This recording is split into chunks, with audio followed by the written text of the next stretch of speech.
MC tower से बाहर निकलता है और सीधे उस कोर्टयार्ड में पहुंचता है जहां उसका मास्टर बी पहले से उसका इंतजार कर रहा था। जैसे ही बी एमसी को देखता है वो मुस्कराता है और कहता है, साइलेंट विस्पर वापस आ गया। फिर वो पूछता है, टावर के अंदर कैसा लगा? एमसी उस अनुभव को याद करता है और कहता है, मुझे टावर के अंदर बहुत अच्छा लगा। मैंने बहुत कुछ सीखा और मेरी सोच का नज़रिया भी बदला है। अगर मैं वो युद्ध तकनीकें जो मैंने वहाँ सीखी हैं अपनी अनडेड आर्मी पर लागू कर दूं तो शायद वो भी एक नए स्तर तक पहुँच सकेगी।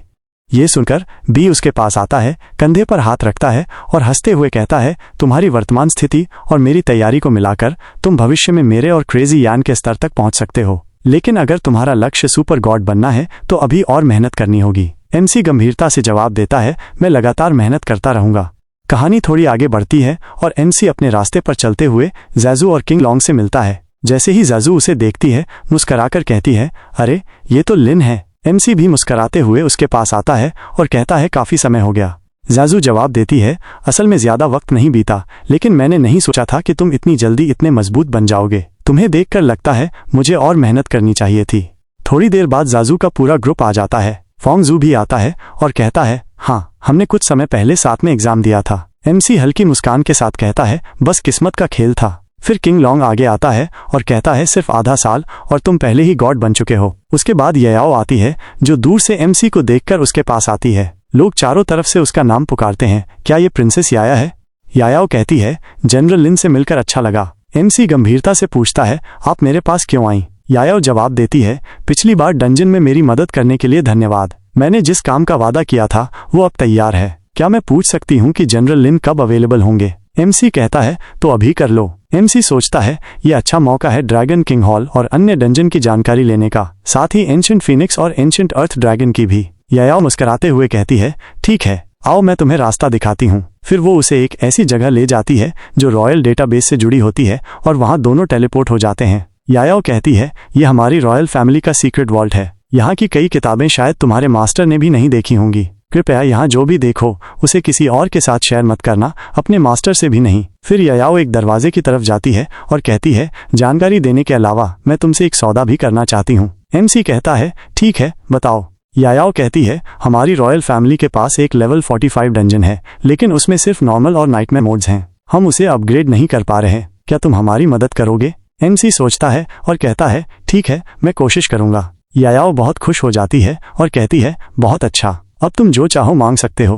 तभी एक जोरदार खटखटाहट होती है। याओ कहती है, आओ ग्रैंडपा, मैं यहाँ हूँ। बाहर से आवाज आती है, दरवाजा खोलो जल्दी। याओ एक और डंजन का दरवाजा खोलती है। जैसे ही वो दरवाजा खुलता है बिजली और धुआं निकलता है और भारी दबाव पूरे कमरे में फैल जाता है। थोड़ी देर में रून स्टोन्स प्रकट होते हैं। एमसी बिजली के निशान देखकर चौंक जाता है और कहता है, यह तो लाइटनिंग डंजन है। मुझे उम्मीद नहीं थी कि रॉयल फैमिली के पास लाइटनिंग डंजन होगा। फिर वो याओ से कहता है, मेरी शर्त बस ये है कि अगर डंजन अपग्रेड हो जाए तो मैं उसमें बार बार जा सकूं और जब तक मैं पूरा ना कर लूं तब तक कोई और उसमें प्रवेश नहीं करेगा। याओ कहती है, बस इतनी सी बात, और कुछ नहीं मांगोगे? एमसी कहता है, नहीं, मुझे और कुछ नहीं चाहिए।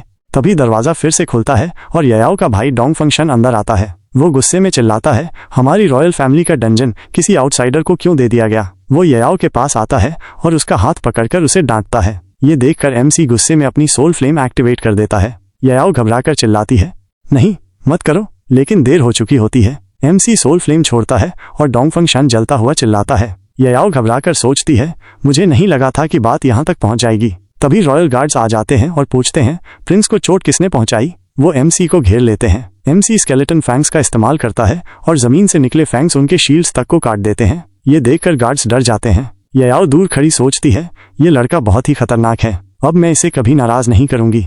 डोंग फंक्शन किसी तरह भाग निकलता है, लेकिन उसकी हालत खराब होती है। वो घुटनों के बल गिरकर चिल्लाता है, तुमने मेरी ये हालत कैसे कर दी? तभी कुछ सीनियर वॉरियर्स वहां पहुंचते हैं और कहते हैं, कौन है जिसने प्रिंस पर हमला किया? याओ जल्दी से एमसी के आगे खड़ी हो जाती है और कहती है, अंकल 6, ये सब एक गलत फहमी है। एमसी उस वॉरियर को देखता है और सोचता है ये लेवल 70 का है, लेकिन अगर जरूरत पड़ी तो मैं इसे भी हरा सकता हूँ। अगर आप चाहें तो मैं इसका डायलॉग स्टाइल वाला संस्करण या नरेशन स्टाइल भी बना सकता हूँ। क्या आपको इसकी जरूरत है?